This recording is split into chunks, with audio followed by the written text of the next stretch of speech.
Bismillahirrahmanirrahim. Welcome students, this is class of physics for first year. Students, in the previous lecture we have started new chapter of from your physics textbook, that is vectors and equilibrium. In the previous lecture we have divided the physical quantities into two main classes with respect to their direction. The first class of physical quantities was called as scalar and second class as a vector. Scalars को students आप लोगों ने इस तरह से define किया था कि वो तमाम की तमाम फिज़िकल क्वांटिटीज़ जो कम्प्लीटली स्पेसिफाई हो जाती हैं only by there magnitude and unit, जबकि वेक्टर्स को आप लोगों ने इस तरह से डिफ़ाइन किया था वो तमाम की तमाम फिज़िकल क्वांटिटीज़ जिनको स्पेसिफाई करने के लिए या जिनकी कंप्लीट डिस्क्रिप्शन के लिए आपको मैग्नीट्यूड यूनिट ये तो बिल्कुल चाहिए जिस तरह से स्केलर्स के केस में चाहिए था। एडिशनल चीज़ें क्या चाहिए थी, एक डायरेक्शन चाहिए थी और दूसरा ये कि वो physical quantity vector law of addition को भी फॉलो करती हो। In today's lecture we are going to study about the vector law of addition, जो हम लोगों ने अपने वेक्टर्स को डिफ़ाइन करते हुए कहा था कि किसी भी फिज़िकल क्वांटिटी को वेक्टर होने के लिए ये मस्ट है कि वो वेक्टर लॉ ऑफ एडिशन को फॉलो करती हो। तो आज के लेक्चर में हम लोग एडिशन ऑफ वेक्टर्स को स्टडी करेंगे और उसके साथ साथ हम लोग वेक्टर लॉ ऑफ एडिशन को भी स्टडी करेंगे। इसके अलावा students, in the previous lecture we also discussed कि किस तरह से हम लोग वेक्टर्स को रिप्रेजेंट कर सकते हैं, and we have discussed the two methods for representation of the vector. The first method was called as the symbolic representation of the vector, जिसमें आप लोग सिंबल्स की मदद से वेक्टर्स को रिप्रेजेंट करते थे। इसमें हम लोगों ने देखा हम लोग कोई भी अगर वेक्टर क्वांटिटी है तो उसको रिप्रेजेंट करने के लिए सिंपली उसका सिंबल लिख के ऊपर वेक्टर साइन डाल देते हैं, या बिलो द अल्फ़ाबेट वहाँ पे भी वेक्टर साइन डाल दे तब भी वो वेक्टर को रिप्रेजेंट करती है। इटालिक फॉर्म में लिखते हैं, बोल्ड फॉर्म में लिखते हैं, तब भी वो वेक्टर फिजिकल क्वांटिटी को रिप्रेजेंट करती है। एंड आई टोल्ड यू कि आपकी बुक में जो वेक्टर्स को रिप्रेजेंट करने का तरीका है वो सिर्फ यही है कि उस वेक्टर फिजिकल क्वांटिटी का सिंबल लिख के ऊपर वेक्टर साइन आप लोगों ने डाल देना है। इसके अलावा सेकंड मेथड हम लोगों ने पढ़ा था graphical representation of the vector. किसी भी वेक्टर को हम लोग ग्राफिकली किस तरह से रिप्रेजेंट करते हैं और उसके लिए हम लोगों ने एक एग्जांपल भी डिस्कस की थी। आज का लेक्चर हम लोग स्टार्ट करते हैं और थोड़ा सा रिव्यू दोबारा करेंगे ग्राफिकल रिप्रेजेंटेशन ऑफ वेक्टर, और उसी ग्राफिकल रिप्रेजेंटेशन ऑफ वेक्टर के कॉन्सेप्ट को लेकर ही हम लोग वेक्टर एडिशन को डिस्कस करेंगे। सो आज के टॉपिक हम लोग स्टार्ट करते हैं with a review of the graphical representation of vectors के वेक्टर्स को ग्राफिकली कैसे रिप्रेजेंट करते हैं। तो सबसे पहले जो आसान तरीका है वहाँ से स्टार्ट करते हैं and then we will go towards the more complex things. So सबसे पहले हम लोग वेक्टर को रिप्रेजेंट करते हैं representation of the graphical representation of vector in two dimensional coordinate system. Two dimensional coordinate system ऐसा कोऑर्डिनेट सिस्टम जिसमें आपके पास दो ही डायमेंशंस हो, चाहे वो एक्स वाई हो, वाई जेड हो या जेड एक्स हो, कोई भी आपके पास दो डायमेंशनल सिस्टम हो, उसमें वेक्टर्स को किस तरह से रिप्रेजेंट करेंगे we will discuss that much by the help of this much example. तो किसी भी वेक्टर को टू डायमेंशनल कोऑर्डिनेट सिस्टम में कैसे हम लोग एक्सप्रेस करेंगे इसको एक एग्जांपल की मदद से समझ लेते हैं। सो in the example I am given that if 50 Newton force means that you are given the magnitude of the force. If 50 Newton force means that the magnitude of force is 50 Newton, acting on the body makes angle of 40 degree with x-axis. Now we are given that कि कोई एक body है जिसके ऊपर 50 Newton की force act कर रही है और वो फोर्स 40 डिग्री का एंगल बना रही है with respect to x axis. Now this much angle is giving me the information about the direction of this force.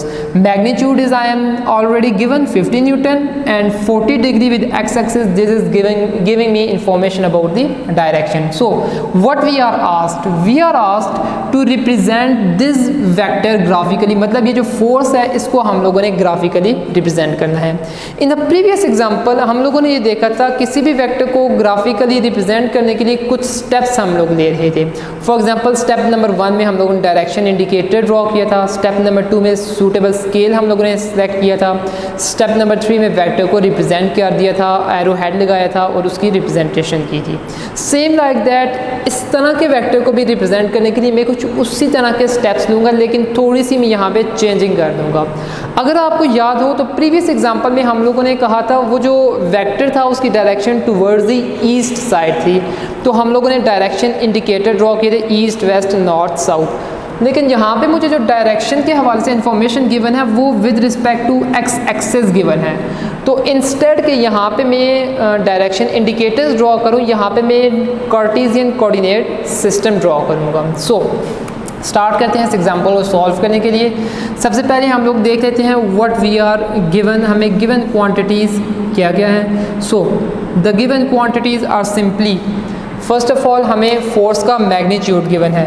And students magnitude से रिलेटेड मैं आप लोगों को ये बता चुका हूँ कि कोई भी वेक्टर हो आपके पास, सपोज दैट आपके पास कोई भी एक वेक्टर है ए, ये वेक्टर है, तो मैंने आपको बताया था वेक्टर के पास डायरेक्शन भी होगा, मैग्नीट्यूड भी होगी। इस वेक्टर के मैग्नीट्यूड को मैं कैसे रिप्रेजेंट करूँगा, सिंपली मैं ए लिख दूँगा विदाउट एरो हेड, और इसकी डायरेक्शन को रिप्रेजेंट करने के लिए एक यूनिट वेक्टर होगा जिसको मैं उसी सिंबल के साथ विद अ हैट रिप्रेजेंट करूँगा, और इस यूनिट वेक्टर को हम लोग डिटेल में डिस्कस करेंगे।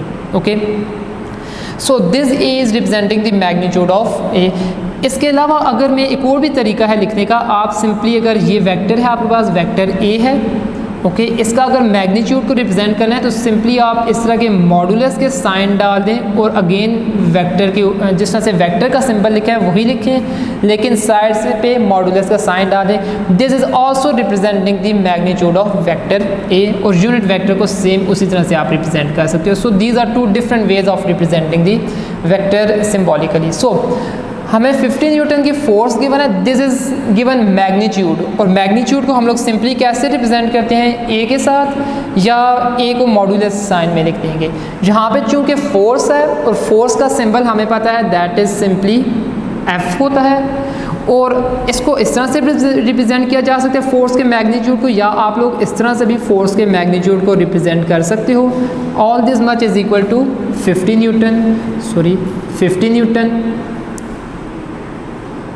50 newtons of force are you given. Okay, secondly, and the angle with the x-axis is 40 degree. This means that the value of theta that you are given is basically 40 degree. Now we are going to we have written whatsoever is given in the statement.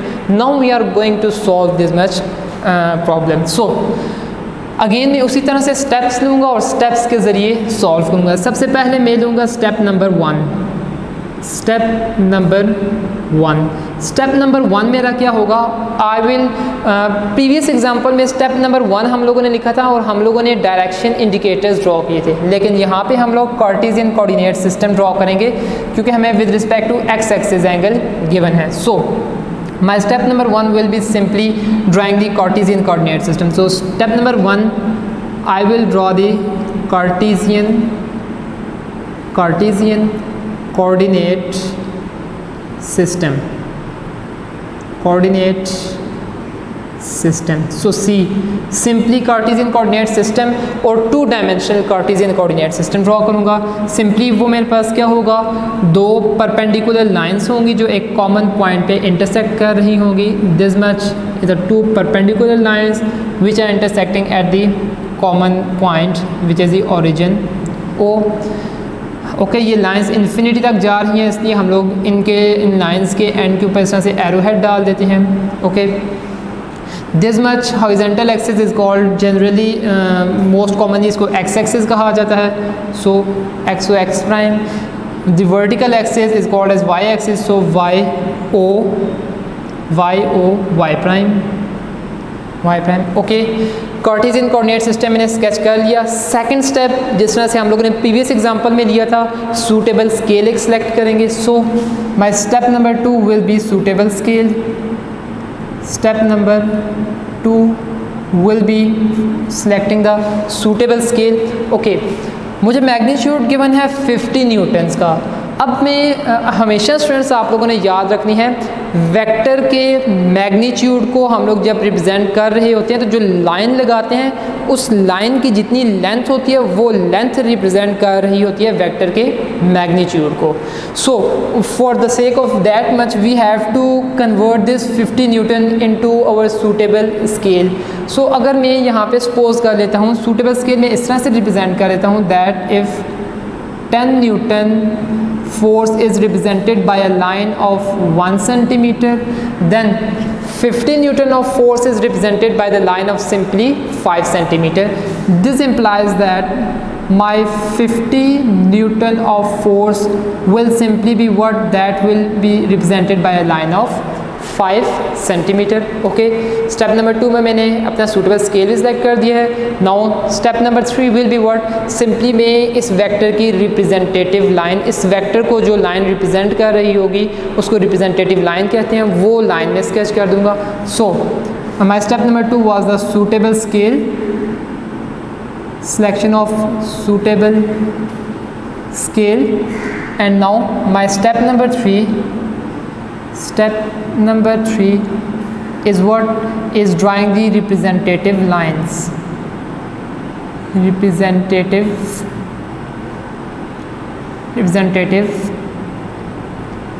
lines. Okay, so representative line draw करने के लिए मुझे Cartesian coordinate system की ज़रूरत पड़ेगी. सो इसको मैं dotted line के साथ रिप्रेजेंट कर देता हूँ. Suppose that this dotted line is representing my Cartesian coordinate system. This much is representing y-axis and this much is representing x-axis. Here at this point of intersection I have origin O. Okay, I am given force of 50 Newton and 50 Newton is represented by line of 5 centimeter. Secondly 40 degree angle with the x-axis. So आप लोग अपने compass की मदद से या जिस तरह से भी आप चाहें 40 डिग्री आप लोगों ने मेजर कर लेना. और ये हम लोगों ने पढ़ा है by conventionally anti clockwise manner में लेते हैं हम लोग, और with respect to positive x axis लेते हैं. Since this much is the positive x axis and this much is the negative x axis, क्योंकि यहाँ पे नेगेटिव वैल्यूज होंगी एक्स प्राइम.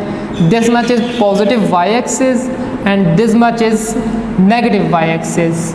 ओके, सो मैं एक सिंपली लाइन ड्रॉ कर दूंगा जो 40 डिग्री एंगल बना रही होगी with respect to X axis. So simply मैंने एक ये लाइन स्केच कर दी, ये समवट यहाँ पे कोई आएगा, और इस लाइन की जो लेंथ होनी चाहिए वो आपने अपने स्केल से मेजर करके लगानी है, और वो होनी चाहिए exactly 5 centimetres.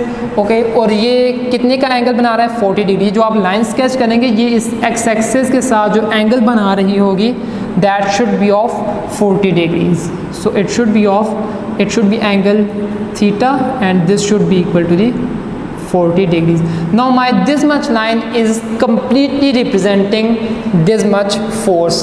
Now I have the magnitude as well as direction. So this much arrow is representing what? It is representing the force, which is a vector physical quantity which is represented by this much symbol.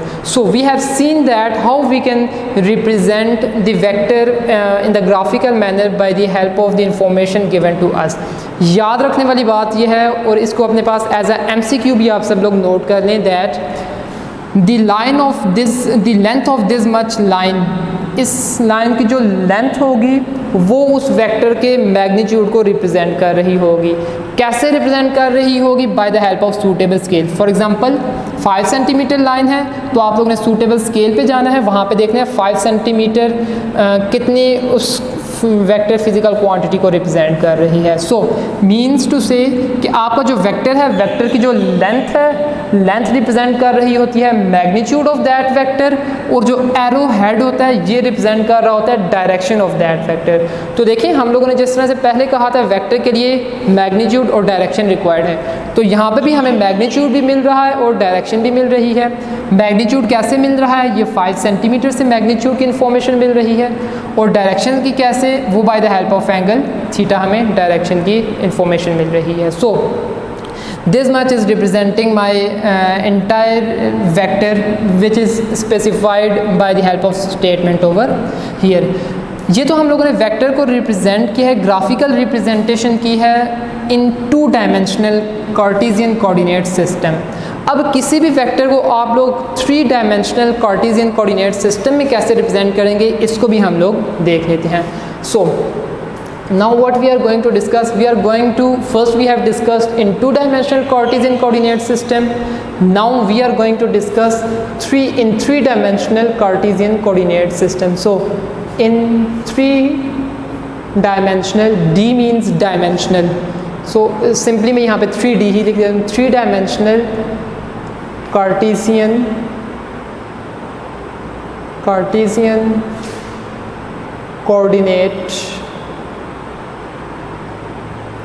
coordinate system, 3-dimensional Cartesian coordinate system. Okay, 3-dimensional Cartesian coordinate system को students आप लोग अपने mind में किस तरह से imagine करेंगे? Let me to make you imagine how you can imagine the 3-dimensional Cartesian coordinate system in your mind. Let me first sketch the figure and then I will explain it by the help of physically. Suppose this much is your y-axis as represented in 2-dimensional Cartesian coordinate system. This much is here. This much represents your x-axis, common point of intersection which is origin. This much, these lines obviously infinity तक जाएंगी, that is why we put arrow heads. Okay, this much is y o y prime, x o x prime. Okay, अब एक third line होगी, ये y axis इस तरह से है, वर्टिकल है, x एक्सिस हॉरिजॉन्टल है। एक अब थर्ड लाइन होगी जो इन टू द बोर्ड जाएगी, जो बिल्कुल इनके ऊपर भी परपेंडिकुलर जाएगी। चूँकि हम लोग उसको ड्रॉ नहीं कर सकते, इसलिए इस तरह के एक्सिस को इस तरह की लाइन से रिप्रेजेंट कर दिया जाता है, इस तरह से। This line is representing actually what this is representing that ये वाली जो लाइन है ये इन टू द बोर्ड जा रही है। So this much is third axis which is given name Z O Z prime. Okay, इसको आप लोग किस तरह से इमेजिन करोगे? Suppose that ये मेरे पास इस तरह से ब्लू मार्कर x एक्सिस बना रहा है, second blue marker suppose that it is making y axis. Okay, x axis y axis दोनों परपेंडिकुलर हैं एक दूसरे के, 90 का एंगल बन रहा है एग्जैक्टली यहाँ पे हम लोग देख सकते हैं इन दोनों के दरमियान 90 का एंगल बन रहा है। नाउ थर्ड एक्सिस कैसे होगा, मैंने आपको बताया वो बिल्कुल इनटू द बोर्ड होगा, इन दोनों के परपेंडिकुलर होगा। सो थर्ड एक्सिस आपके पास बिल्कुल इस तरह से आएगा, बिल्कुल इसके सामने, बिल्कुल इस तरह से। Now this much is your 3-dimensional Cartesian coordinate system. इसमें आप लोग देख सकते हो हर एक्सिस जो है वो एक दूसरे के ऊपर 90 का एंगल बना रहा है। कैसे? दोनों ब्लू मार्कर्स को देखें आप लोग पहले, दोनों ब्लू मार्कर्स एक दूसरे के साथ 90 का एंगल बना रहा है। अब इस वाले ब्लू मार्कर को और इस ब्लैक मार्कर को देखेंगे आप लोग, ये भी एक दूसरे के साथ 90 का एंगल बना रहे हैं। यू कैन सी ये एक दूसरे के साथ 90 का एंगल बना रहे हैं। सेम लाइक दैट इस ब्लैक मार्कर और इस वाले ब्लू मार्कर को अब देखिए, इस तरह से द फिगर, तो इन दोनों को अगर देखें तो ये भी एक दूसरे के साथ बिल्कुल 90 का एंगल बना रहे होंगे। इट मीन्स दैट कि ये तीनों जो एक्सिस हैं ये एक दूसरे के ऊपर म्यूचुअली परपेंडिकुलर हैं। सो जब तीन म्यूचुअली परपेंडिकुलर लाइंस एक कॉमन पॉइंट ऑफ इंटरसेक्शन पे एक दूसरे को इंटरसेक्ट करती हैं, the resultant system becomes 3-dimensional Cartesian coordinate system. अगर दो म्यूचुअली परपेंडिकुलर लाइंस एक दूसरे को एक कॉमन पॉइंट पे इंटरसेक्ट करती हैं तो 2-dimensional कार्टेशियन कोऑर्डिनेट सिस्टम हमारे पास बनता है। अब इस तरह के कार्टेशियन कोऑर्डिनेट सिस्टम में अगर कोई वेक्टर लाई कर रहा है तो उसको हम लोग कैसे रिप्रेजेंट करेंगे? सपोज दैट ये कोई भी एक वेक्टर लाई कर रहा है in the 3-dimensional Cartesian coordinate system. इसकी डायरेक्शन को रिप्रेजेंट करने के लिए अब हमने 3 एंगल्स लेने हैं। एक एंगल पॉजिटिव x एक्सिस से लेंगे एंटी क्लॉकवाइज मैनर में, this much, this is let's say angle alpha. एक एंगल पॉजिटिव y एक्सिस से लेंगे like this much, this will be angle beta. And एक एंगल पॉजिटिव z एक्सिस से लेंगे like this much and this angle would be gamma.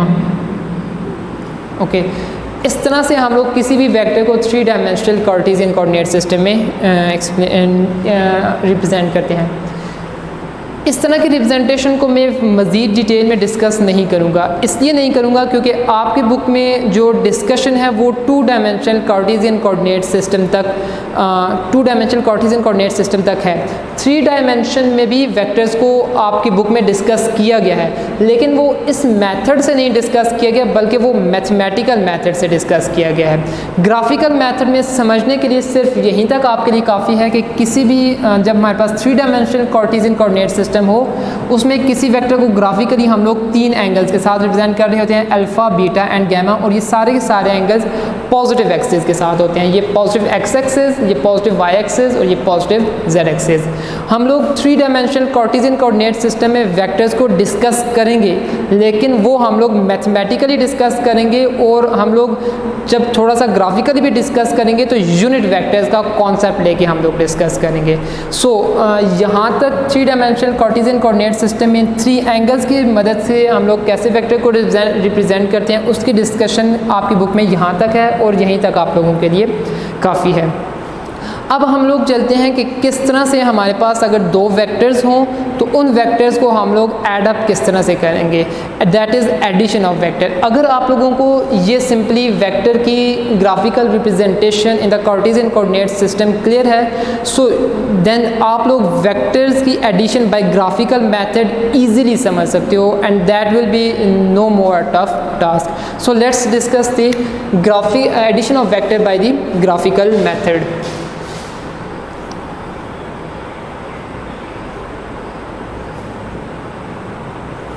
Addition of vectors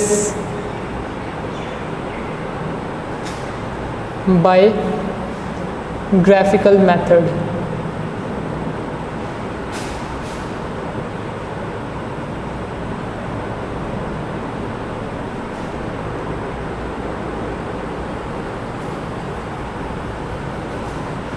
Okay, now we are going to discuss the addition of vectors by the graphical method. इस method को भी हम लोग एक example लेते हैं और एक एग्ज़ाम्पल के साथ समझ लेते हैं। सपोज दैट अब आपके पास 2 वेक्टर्स हैं।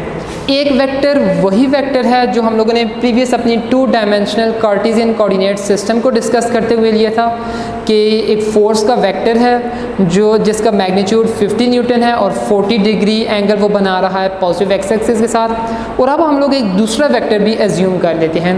दूसरा वेक्टर हम लोग इस तरह से एज्यूम कर लेते हैं कि कोई दूसरा वेक्टर है, फोर्स ही है जो कि 30 न्यूटन है जिसका मैग्नीट्यूड, और वो जो एंगल बना रही है वो लेट्स से हम लोग 30 डिग्रीज कह लेते हैं।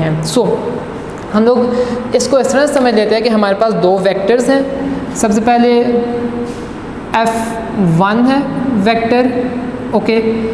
F1 के बारे में आपको जो इन्फॉर्मेशन गिवन है इसका magnitude let us suppose that 50 newtons है, और ये जो angle with respect to positive x axis बना रहा है इन द एंटी क्लॉकवाइज, मैंने उसको θ1 कह दिया, उसको मैंने 40 डिग्री ले लिया। जस्ट ये वही वेक्टर है जो हम लोग पिछले एग्जांपल में डिस्कस कर चुके हैं। एक सेकंड वेक्टर है हमारे पास F2, इसका लेट्स से मैग्नीट्यूड जो है वो 30 न्यूटन्स है, और इसके लिए जो ये पॉजिटिव एक्स एक्सिस के साथ एंगल बना रहा है लेट्स से वो 30 डिग्रीज है।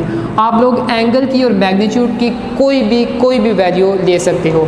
मैं आपको जनरल प्रोसीजर बता दूंगा, आप लोग फिर ये तो मैं जस्ट 2 वेक्टर्स को ऐड अप कर रहा हूँ, आप लोग n number of vector 20, 30, 40 n number of vectors को ऐड अप कर सकते हैं। So what I am asked, suppose that I am asked to add these 2 vectors, और सिंपली मैं इस तरह से कह दूँ कि इन दोनों वेक्टर्स को ऐड अप करने से जो रिजल्टेंट वेक्टर बनेगा वो क्या होगा। आई am asked about the that much, so I am asked about the simply resultant vector.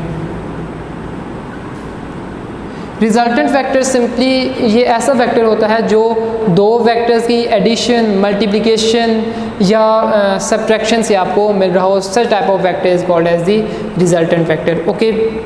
Now सबसे पहले मैं क्या करूँगा, इन वेक्टर्स को ऐड अप करने के लिए सबसे पहले मैंने इन वेक्टर्स को रिप्रेजेंट करना है. So how I do represent these two vectors, simply वही जो हम लोगों ने graphical method of vector representation study किया था उसी तरह से सबसे पहले आप इन दोनों वेक्टर्स को रिप्रेजेंट कर दो. So I am going to represent these two vectors.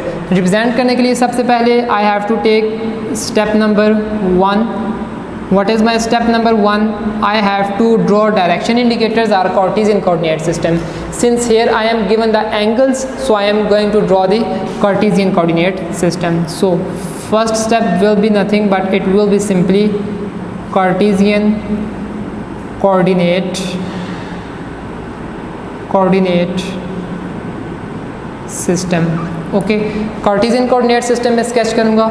That will be simply what, ये मेरे पास y axis and this much is the x axis. Okay students, मैं एक चीज़ आपको क्लियर कर दूँ, इससे कभी कंफ्यूज नहीं होना कि हमेशा इस तरह के एक्सिस को y एक्सिस ही कहा जाए. इसको आप लोग x भी बोल सकते हो, इस एक्सिस को z भी बोल सकते हो, y भी बोल सकते हो. सिर्फ शर्त क्या है कि ये एक दूसरे के ऊपर म्यूचुअली परपेंडिकुलर होना चाहिए. लेकिन चूंकि जो कन्वेंशन आपकी बुक में अडॉप्ट है मैं वही फॉलो करूँगा ताकि आप लोगों के लिए फिजिबिलिटी रहे. सो this much is the x axis O and this much is x prime, y O, y prime. Okay, this is my Cartesian coordinate system. Step number 2, suitable scale. Step number 2, I have to select suitable scale. So my suitable scale will be what, again मैं इस तरह से suppose कर लेता हूँ, let's 1 centimeter of line represents the force of 10 newtons. It means that 5 centimeter of the line will represent the force of 50 newtons and 3 centimeter of the line will represent the force of 30 newtons. Okay, simple हो गया. अब मैंने क्या करना है, इनकी representative lines draw करनी है. Okay, so my step number 3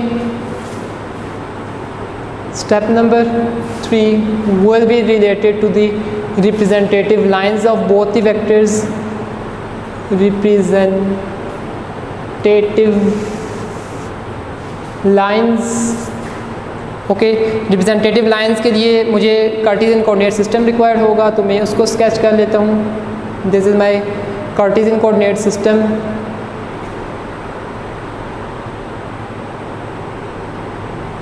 Okay, this is x O, x prime, y O, y prime. Okay, first vector मेरा है 50 न्यूटन. 50 न्यूटन को मैंने 5 सेंटीमीटर से रिप्रेजेंट करना है और ये 40 का एंगल बना रहा है.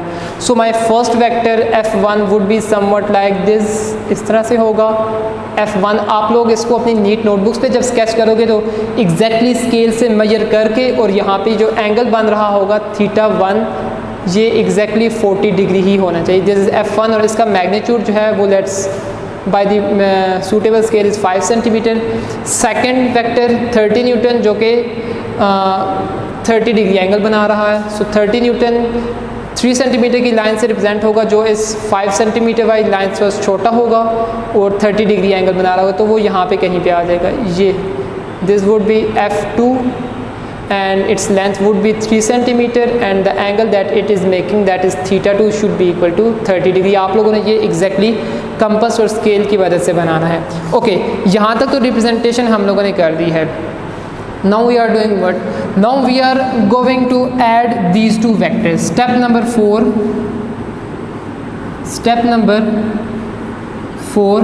This step is related to the addition of vector. Now vectors are always added by a rule named as the head to tail rule.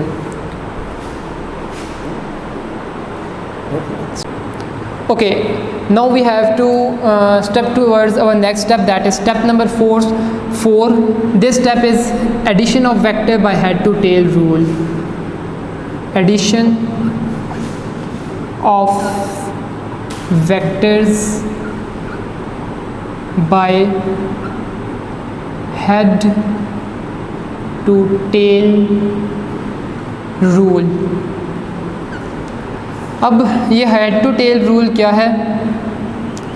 Simply addition of vector by head to tail rule.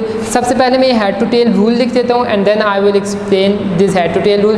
This head to tail rule simply says that आपके पास जो first vector है, first vector के head पे second vector की tail रखें और second vector को स्केच कर दें। सेकंड वेक्टर के हेड पे थर्ड वेक्टर की टेल रखें, थर्ड वेक्टर को स्केच कर दें and up to so on. Finally first vector की टेल से लेके लास्ट वेक्टर के हेड तक लाइन ड्रॉ कर दें, वही आपकी रिजल्टेंट होगी। So head to tail rule says that place the tail of second vector, tail of second vector on the head of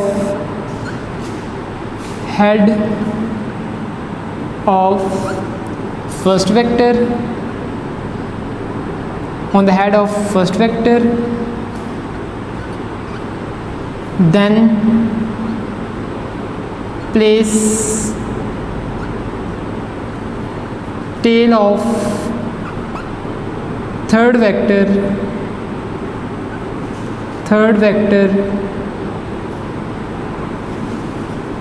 on head of second vector, on head of second vector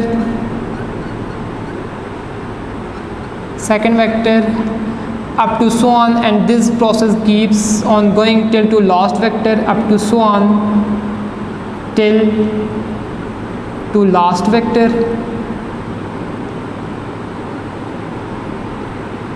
Finally draw a line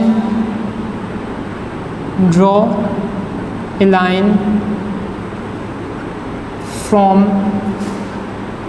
tail of first vector to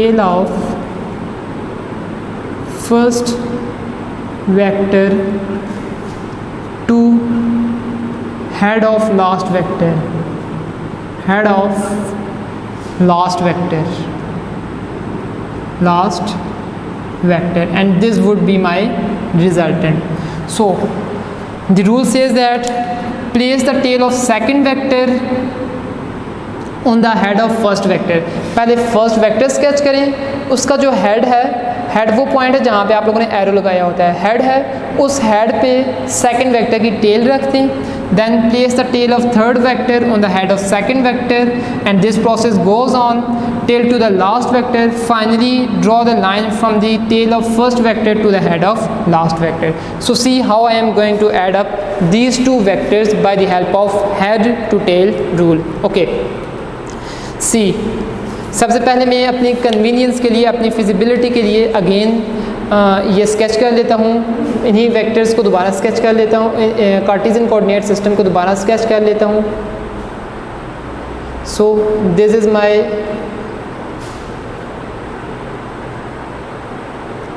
my Cartesian coordinate system.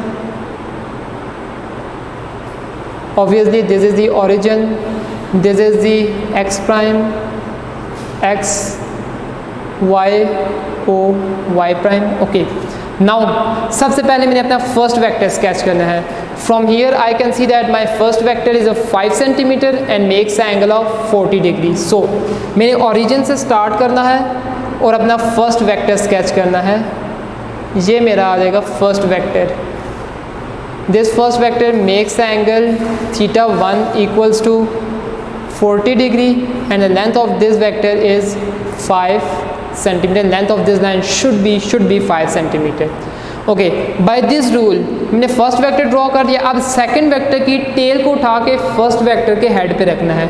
तो अपने mind में इस तरह से ज्यूम कर लें, आप लोग जैसे ये F2 को यहाँ से उठा रहे हैं और उठा के इस F2 की जो टेल है इसको F1 के हेड पे प्लेस कर रहे हैं, जस्ट लाइक दिस। सो अगर मैं F2 को F1 के हेड पे प्लेस करना है तो उसके लिए आसानी के लिए आप सबसे पहले इस तरह से कर लें कि यहाँ पे एक हॉरिजॉन्टल लाइन ड्रॉ कर लें, डॉटेड लाइन, अपनी फिजिबिलिटी के लिए इस तरह से एक डॉटेड लाइन ड्रॉ कर दें।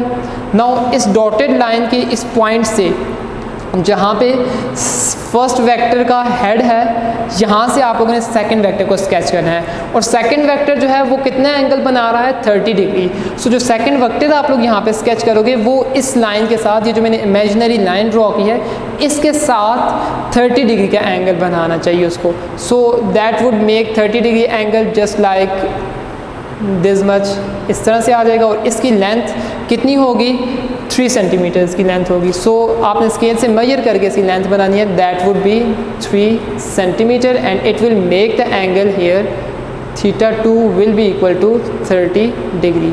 सो ये तो मैंने दोनों वेक्टर्स को हेड टू टेल रूल पे रख दिया।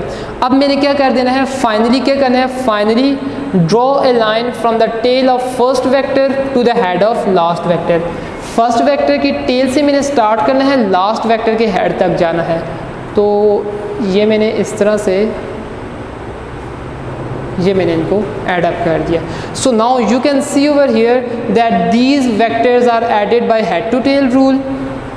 This vector was f1, this vector was f2 और ये जो मैंने फाइनल वेक्टर ड्रॉ किया it is resultant vector. So f और सबस्क्रिप्ट में r जो कि रिजल्टेंट को इंडिकेट कर रहा है, that it is equal to vector sum of f1 plus vector sum of f2।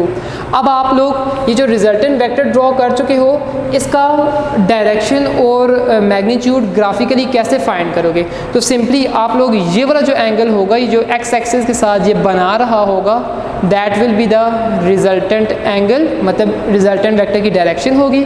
और इस रिजल्टेंट वेक्टर का मैग्नीट्यूड आप लोग कैसे निकालोगे, सिंपली आप लोग ये वाली लेंथ अपने स्केल से मेजर कर लोगे। अब लेंथ सपोज दैट 6 सेंटीमीटर आती है तो मेरा सूटेबल स्केल मुझे ये बताएगा 6 सेंटीमीटर को जो फोर्स रिप्रेजेंट करेगी वो 16 न्यूटन की हो जाएगी। So by the help of this much method we can find the direction of the resultant as well as magnitude of the resultant. So this is a way of adding the vectors according to head to tail rule. Okay, now what is the vector law of addition. Vector law of addition क्या कहता है, vector law of addition ये कहता है, अभी यहाँ पे मैंने जो ये रिजल्टेंट लिखा हुआ है स्टूडेंट्स, ये मैंने इस तरह से रिजल्टेंट लिखा है, resultant F R this is equal to f1 plus f2। ये वाली जो मैंने फॉर्म लिखी है वो मैंने यहाँ पे लिख दिया। वेक्टर लॉ ऑफ एडिशन ये कहता है, पहले यहाँ पे मैंने f1 स्केच किया, f1 स्केच किया और फिर f2 स्केच किया।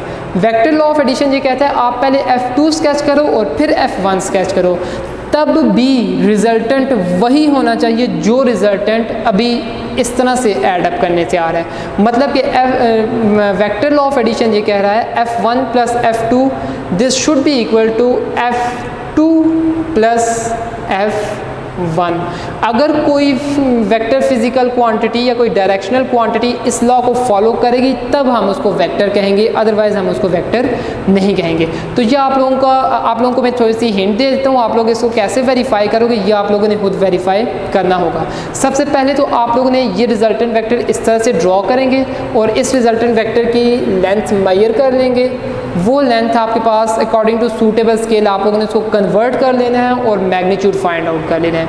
इसके बाद अब हम लोग अल्टरनेट मेथड यूज़ करने लगे हैं, हम लोग f2 को पहले रखेंगे और f1 को बाद में ऐड अप करते हैं। So just let's see over here, मैं अगेन अपना ये कार्टेशियन कोऑर्डिनेट सिस्टम स्केच कर लेता हूँ। सो this much is my Cartesian coordinate system, this is the origin, this is y prime of this Cartesian coordinate system and here y prime, x prime, x। Okay, अब मैं क्या करता हूँ, सबसे पहले f2 में स्केच करता हूँ। From here I can see that f2 जो है वो θ2 एंगल बना रहा है और 3 सेंटीमीटर्स की लेंथ है। सो मैं ओरिजिन से स्टार्ट करूँगा, 3 सेंटीमीटर की ये लाइन मैंने स्केच कर दी और इस लाइन को जो x एक्सिस के साथ एंगल बनाना चाहिए वो कितना होना चाहिए, θ1 and that should be equal to 30 degree और इसकी लेंथ कितनी होगी 3 सेंटीमीटर।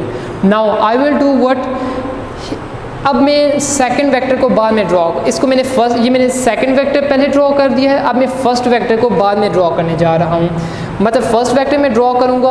अभी आप लोगों ने क्या करना है, जो F1 है इसको उठा के F2 के हेड पे रख देना है। जब आप लोग इसको रखोगे तो सबसे पहले यहाँ पे एक इमेजिनरी सी हम लोग हॉरिजॉन्टल लाइन ड्रॉ कर देते हैं, this is imaginary horizontal line. और अब जो मैं F2 ड्रॉ करूँगा, F2 would be somewhat like, वो कुछ इस तरह से आएगा मेरे पास, क्योंकि वो F2 जो है वो 40 डिग्री का एंगल बना रहा होगा और उसकी लेंथ 5 सेंटीमीटर होगी। तो उसको थोड़ा सा लेंथी कर देते हैं, 5 सेंटीमीटर लेंथ है। नाउ फर्स्ट वेक्टर की टेल से लास्ट वेक्टर के हेड तक आप लोगों ने जाना है, तो ये अगेन आपके पास रिजल्टेंट वेक्टर बन गया है। इसकी लेंथ और इस वाले वेक्टर की लेंथ मस्ट सेम होनी चाहिए।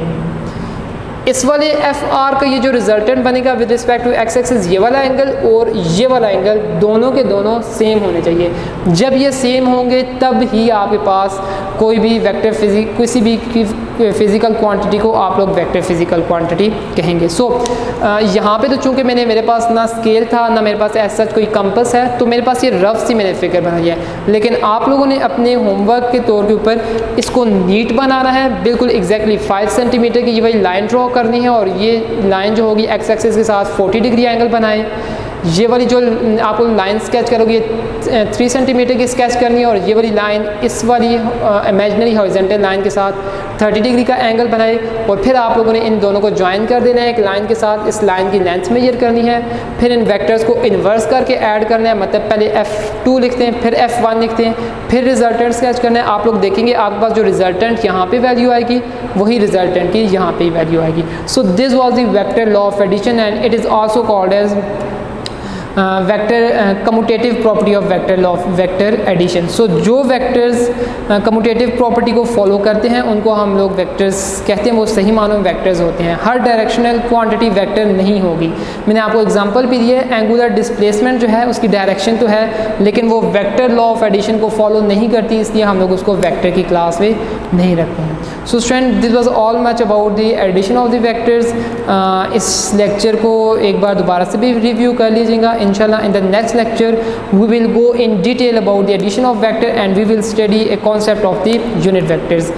मैं कुछ बुक के जो टॉपिक्स हैं उस सीक्वेंस से नहीं चल रहा हूँ, थोड़ा सा मैं उस सीक्वेंस के हट के चल रहा हूँ। It is only because of your feasibility. जो यूनिट वेक्टर्स का कॉन्सेप्ट है इंशाल्लाह हम लोग वो अपने नेक्स्ट लेक्चर में स्टडी करेंगे। टिल दैट, अल्लाह हाफिज़, थैंक यू वेरी मच।